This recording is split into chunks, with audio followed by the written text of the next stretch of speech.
wabarakatuh. Selamat pagi anak-anak.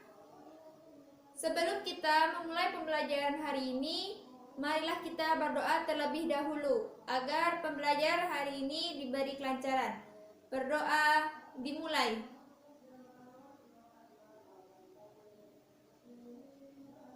Selesai. Mungkin pertemuan hari ini ada yang tidak masuk. Masuk semua ya. Apa kalian masih ingat tentang pelaku ekonomi, perilaku konsumen dan produsen dalam kegiatan ekonomi? Masih ingat? Mungkin dari kalian ada yang masih ingat apa itu pelaku ekonomi, perilaku konsumen dan produsen dalam kegiatan ekonomi. Kita akan bahas selanjutnya ya. Tujuan pembelajaran hari ini agar kalian itu bisa mengerti dan memahami apa itu pelaku ekonomi, perilaku konsumen dan produsen dalam kegiatan ekonomi. Dan kalian bisa menyebutkan perilaku konsumen itu seperti apa, produsen itu seperti apa kalau dalam perekonomian. Kita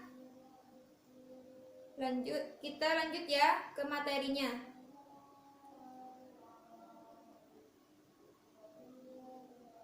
Model hari ini, pembelajaran hari ini yaitu ceramah dan penugasan. Di akhir pertemuan nanti akan Ibu kasih kalian tugas, ya.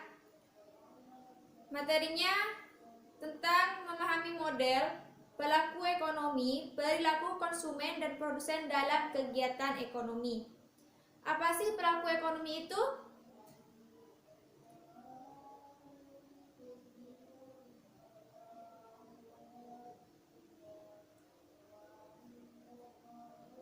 Pelaku ekonomi itu adalah pihak-pihak yang melakukan kegiatan ekonomi.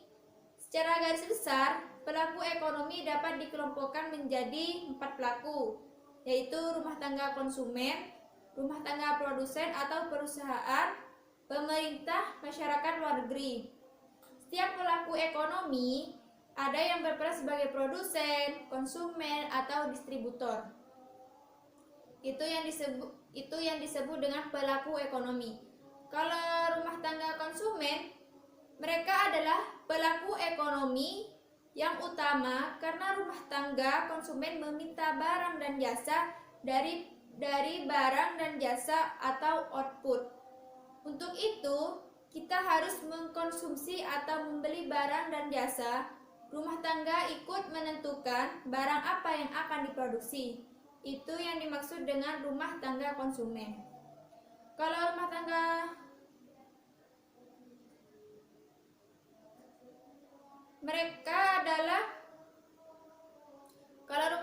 produsen, mereka adalah produsen atau perusahaan yang dibentuk oleh pengusaha atau wirausahawan dengan tujuan mencari laba dengan cara menggabungkan tenaga kerja atau SDM, sumber daya manusia, modal, dan tanah atau sumber daya alam untuk menghasilkan barang dan jasa. Mereka menjalankan fungsi produksi dan bertindak sebagai produsen baik secara perorangan maupun secara kolektif dan berorganisasi. Pemerintah atau rumah tangga negara itu ada pengatur, ada konsumen, dan ada juga sebagai produsen, ada pembuat atau pelaksana aturan main, terus ada menjamin kompetisi, terus ada menyediakan barang publik. Itu yang disebut dengan pemerintah atau rumah tangga negara. Masyarakat luar negeri, pelaku ekonomi yang berhubungan dengan transaksi luar negeri. Sektor ini mencakup ekspor dan impor barang dan jasa, serta aliran modal yang berkaitan dengan transaksi investasi perbankan. Peran rumah tangga konsumsi ada konsumen, ada pemasok dan pemilik faktor produksi, dan juga ikut mempengaruhi mengenai apa yang akan diproduksi oleh perusahaan. Ada juga PT atau corporation. Kali ini kita akan bahas tentang perilaku konsumen dan produsen dalam kegiatan ekonomi. Kegiatan ekonomi merupakan kegiatan yang dilakukan untuk memenuhi kebutuhan manusia. Itu yang disebut dengan kegiatan ekonomi. Nah, teori perilaku konsumen adalah proses yang dilalui oleh seseorang atau organisasi dalam mencari, membeli, menggunakan, dan mengevaluasi dan juga membuang produk atau jasa setelah dikonsumsi untuk memenuhi kebutuhannya. Itu perilaku konsumen. Ruang lingkup perilaku konsumen. Studi perilaku konsumen terpusat pada cara individu mengambil keputusan untuk memanfaatkan sumber daya yang tersedia atau waktu, uang, dan usaha guna membeli barang-barang yang berhubungan dengan konsumsi. Perilaku permintaan konsumen terhadap barang dan jasa akan dipengaruhi oleh beberapa faktor di saat kondisi yang lain tidak berubah atau ceteris paribus. Pendekatan untuk mempelajari perilaku konsumen dalam mengkonsumsi suatu barang ada pendekatan kardinal dan juga pendekatan ordinal. Apa itu pendekatan kardinal? Pendekatan kardinal itu kepuasan konsumsi dapat diukur dengan satuan ukur. Makin banyak barang dikonsumsi, makin besar kepuasan.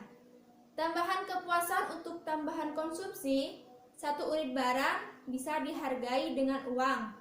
Sehingga makin besar kepuasan, makin mahal harganya. Jika konsumen memperoleh tingkat kepuasan yang besar, maka dia akan mau membayar mahal. Sebaliknya, jika kepuasan yang dirasakan konsumen rendah, maka dia hanya akan mau membayar dengan harga murah.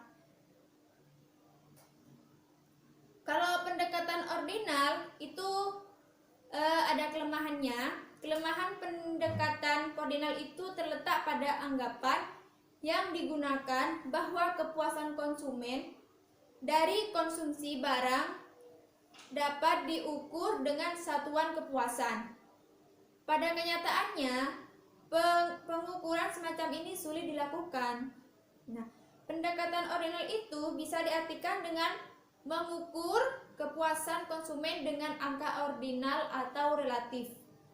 Tingkat kepuasan konsumen dengan menggunakan kurva indifference atau kurva yang menunjukkan tingkat kombinasi jumlah barang yang dikonsumsi yang menghasilkan tingkat kepuasan yang sama. Nah, di dalam menganalisis teori produksi kita mengenal dua hal. Ada produksi jangka pendek, ada juga produksi jangka panjang. Kalau produksi jangka pendek itu terdapat satu faktor produksi yang bersifat tetap. Sedangkan faktor produksi yang lainnya bersifat variabel atau berubah-ubah. Produksi dalam jangka panjang tidak terkait dengan jangka waktu proses produksi, tetapi lebih kepada sifat faktor produksi yang digunakan dalam jangka panjang. Semua faktor produksi yang digunakan bersifat variabel atau berubah-ubah. Biaya produksi adalah biaya-biaya yang digunakan dalam proses produksi meliputi biaya bahan baku, biaya tenaga kerja langsung, dan biaya overhead pabrik yang jumlahnya lebih besar dibandingkan dengan jenis biaya lainnya. Itu yang dimaksud dengan biaya produksi. Nah, biaya produksi itu di sini juga ada jenis-jenisnya. Jenis-jenisnya itu ada biaya bahan baku, biaya tenaga kerja langsung, dan juga ada biaya overhead pabrik. Kalau biaya bahan baku itu merupakan bahan secara langsung digunakan dalam produksi untuk mewujudkan suatu macam produk jadi yang siap untuk dipasarkan.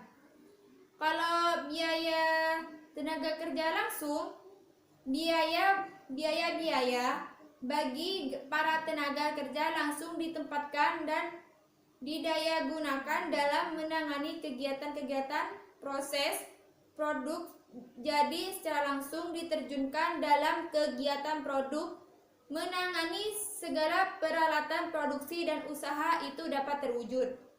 Kalau biaya overhead pabrik itu bisa didefinisikan sebagai bahan tidak langsung, tenaga kerja tidak langsung, dan biaya pabrik lainnya yang tidak secara mudah didefinisikan atau dibebankan pada suatu pekerjaan. Nah, biaya overhead itu juga ada elemen-elemennya. Elemen-elemen dari biaya overhead pabrik itu ada biaya bahan penolong, ada juga biaya tenaga kerja tidak langsung, dan ada biaya depresiasi dan amortisasi aktiva tetap, ada biaya reparasi dan pemeliharaan mesin, dan ada juga biaya listrik dan air pabrik. Dan ada juga biaya asuransi pabrik dan operasi lain-lain. Proses produksi. Produksi atas dasar pesanan. Perusahaan yang berproduksi berdasarkan pesanan melaksanakan pengolahan produknya atas dasar pesanan yang diterima dari pabrik pihak luar. Perusahaan ini mengumpulkan biaya produksi dengan menggunakan harga pokok pesanan. Kalau produk massa itu perusahaan yang berproduksi berdasarkan produksi massa melaksanakan pengolahan produknya untuk memenuhi persediaan di gudang, dengan umumnya produknya berupa standar. Perusahaan ini mengumpulkan biaya produksinya dengan menggunakan metode harga pokok proses. Mungkin dari kalian ada yang biar dimengerti materi hari ini, mengerti semua ya. Ibu minta perwakilan dari kalian untuk menyimpulkan materi hari ini. Ayo maju, silakan ke depan. Baik, terima kasih. Di sini Ibu akan menegaskan kesimpulan dari teman kalian. Kesimpulannya adalah kebutuhan yang mendesak untuk mengarahkan seseorang untuk mencari kepuasan dari kebutuhan. Seseorang dikendalikan oleh suatu kebutuhan pada suatu waktu. Ketika kebutuhan yang paling mendesak itu sudah terpuaskan, kebutuhan tersebut berhenti menjadi motivator, dan orang tersebut akan kemudian mencoba untuk memuaskan kebutuhannya. Itu kesimpulan dari Ibu. Sebelum Ibu tutup pertemuan hari ini, Ibu akan kasih kalian tugas, yaitu halaman 60. Kalian kerjakan 1-5 ya, dikumpulkan minggu depan. Sebelum Ibu tutup pertemuan hari ini, Ibu harap kalian itu belajar materi selanjutnya. Materi apa yang akan kita bahas, kalian itu pelajari dulu agar kita itu lebih gampang ya, lebih mengerti ya. Terima kasih. Ibu tutup pertemuan hari ini. Kurang lebihnya Ibu mohon maaf. Assalamualaikum warahmatullahi wabarakatuh.